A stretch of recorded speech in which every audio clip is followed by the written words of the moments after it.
this battle is considered to be the largest naval battle in history, involving hundreds of ships and hundreds of thousands of men.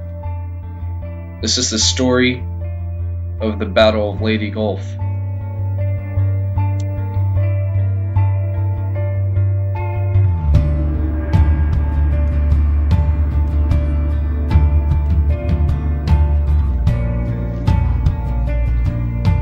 The first part of this battle was the ambush in the Palawan Passage.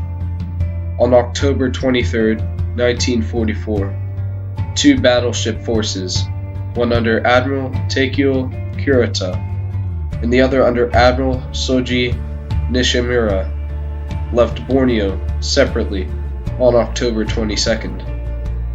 Kurita's force headed for the Palawan Passage, and they were intercepted by a pair of American submarines, Darter and Dace. Atago was attacked first and sank within half an hour with heavy casualties. Darter had attacked Takeo with her stern tubes, sending her limping to Singapore. Finally, Dace attacked Maya, hitting her 4 times and causing her to explode. With this, Admiral Kurita was put into a negative attitude.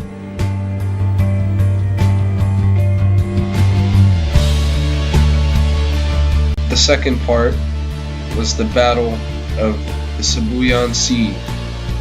On October 24th, Kurita's force finally made it to the Sibuyan Sea, where American aircraft pounded the group of warships most of the day.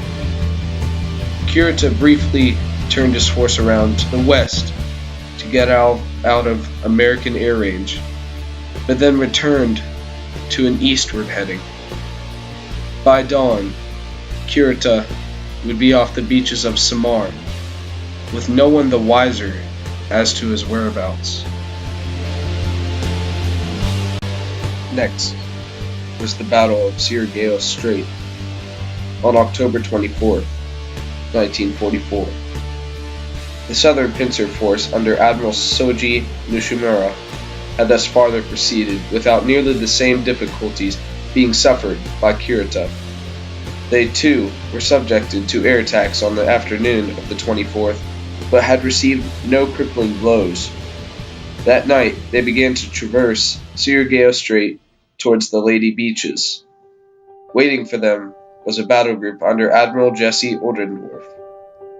The heavyweight component of this task force was 6 old American battleships.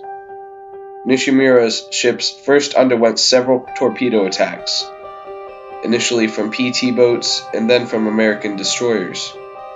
They were then subjected to radar-directed fire from the American cruisers and battleships. The fight was over within an hour and a half, and Admiral Nishimura did not survive.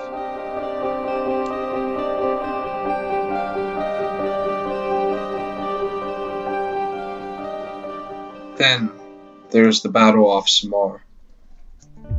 On October 25th, Kurita's reward for his perseverance the day before was presented to him. The morning of October 25th, Japanese lookouts spotted masts to the southeast. They belonged to a group of 6 escort carriers, 3 destroyers and 4 destroyer escorts, whose main responsibility was providing air power for the ground forces on Leyte. With the lack of speed and firepower needed to defend or leave quickly, things did not look promising for Old Glory. 2 destroyers were sunk, but not before they had inflicted appreciable pain on the Japanese. American aircraft had damaged more of his vessels, forced him to turn away from the battle area several times in Yamato to avoid torpedo attacks, and had completely disrupted his command of the tactical situation. As a result, the Japanese managed to sink only a single Jeep carrier before they gave up and turned for home.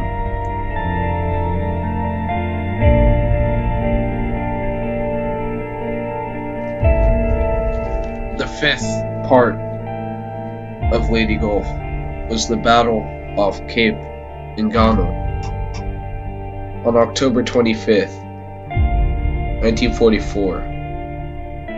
In the north, Admiral Ozawa played out his role to the fullest, knowing that he and his force would be sacrificed if needed to lure the American heavy vessels away from the beaches. In a day-long series of attacks, Halsey destroyed Ozawa's force, first with aircraft, then with surface warships, sent in to pick off the cripples.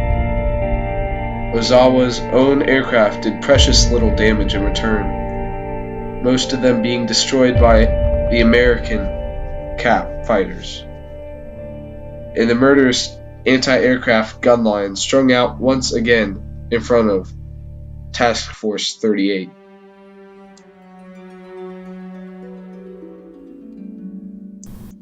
This leaves us to the aftermath. A third of Japan's decisive battles had been fought, and it was by far the biggest disaster of the three for Nihon Kaigan. Upon conclusion of operations in the Philippines, Japan no longer had a fleet in any functional sense of word. Those ships that remained were mostly damaged and were all critically short of fuel. The Navy's carrier arm was completely destroyed, and its battleships were decimated. For the Allies' part, they now had the advanced bases needed to begin contemplating launching operations aimed at the very heart of the empire. The battle for Okinawa lay just ahead, and beyond that, Japan.